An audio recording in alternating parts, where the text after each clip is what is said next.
Kaibigan, kung ang buhay mo'y puro problema, hindi ka dapat manghina, di ka dapat na mawala ng pag-asa. Di ka nag-iisa at di ka niya pababayaan. Nariyan na siya sa iyong tabi at ikaw ay kanyang tutulungan. Di naman puro mabuti lang, sa kanya ay dapat mata mo. Kung minsan ay tinutuwi sa kasalanan upang makita mo, tayo'y pantay-pantay, walang mahirap o mayaman. Subalit di ka dapat magtampo, ang dapat nga siya ay lapitan. Halika, sumama ka sa'king kaibigan, upang iyong malaman kung ano ang tunay niyang kalooban. Halika, sumama ka sa'king kaibigan, di ka dapat magduda, di ka dapat na mawalan ng tiwala.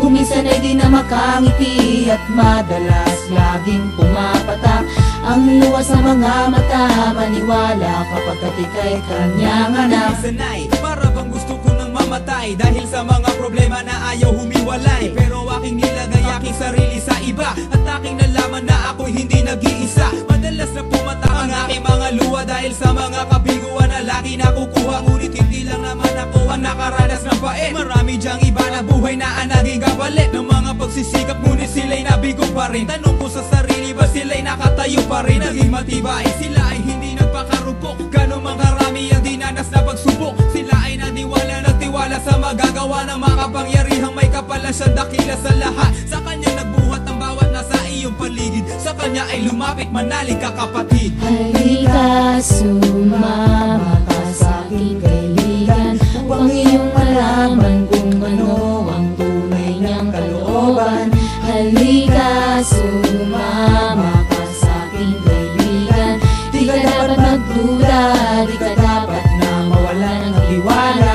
Kung minsan ay di na makangiti at madalas laging pumapatak ang luwas sa mga mata, maniwala kapag ika'y kanyang anak. May problema ang dumako sa aking buhay, ngunit kahit kailan hindi niya ako nakalimutan tulungan. Kaya halika sa aking kaibigan, patnubayan ka nawa ng ating Diyos na may kapal. Manalig ka sa kanya, tayo ay magtiwala na mabawasan ang kasalanang nagawa. Pagtuunan ng pansin ang kabutihan niya kaibigan, dahil tanging siya lang ang Panginoong malalapitan. Marami mang pagsubok na sa'yo ay dumaan, kapatid wag ka susuko at patuloy kang lumaban sa iyong mga problema. Pero kakaramay, laging nasa iyong tabi at sa iyo'y gumagabay. Wag mo sanang iisipin na ika'y nag-iisa, di ka dapat na sumuko kapatid, pero pag-asa di ka niya mababayaan at ikaw ay dadamayan sa lakat ng paghihirap na iyong nararanasan. Kahit anong mali, handa kanyang patawarin ng dahil sa panalangin, tayo'y kanyang diringgin at hindi niya hahayaan na tayo ay maligaw. Sa landas na pinili natin, siya pa rin ang ating ilaw at magsisilbing hagdanan tungo sa itaas. Sa kanyang kahariang pagdating ng ating wakas, tayo'y maliligtas kung yapak niya ating sundan,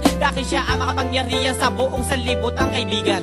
Halika, sumama ka sa'king kaibigan, upang iyong malaman kung ano ang tunay niyang kalooban.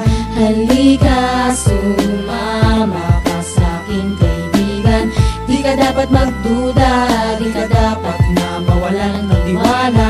Kung minsan ay di na makangiti at madalas laging pumapatak ang luwas sa mga mata, maniwala kapag ika'y kanyang anak. Sa kanya ilapit mo ang iyong problema, di ka dapat magduda, di ka dapat na mawalan na pag-asa. Tayo'y pantay-pantay, walang mahirap o mayaman. Subalit di ka dapat tumalikod, dapat nga siya ay lapitan.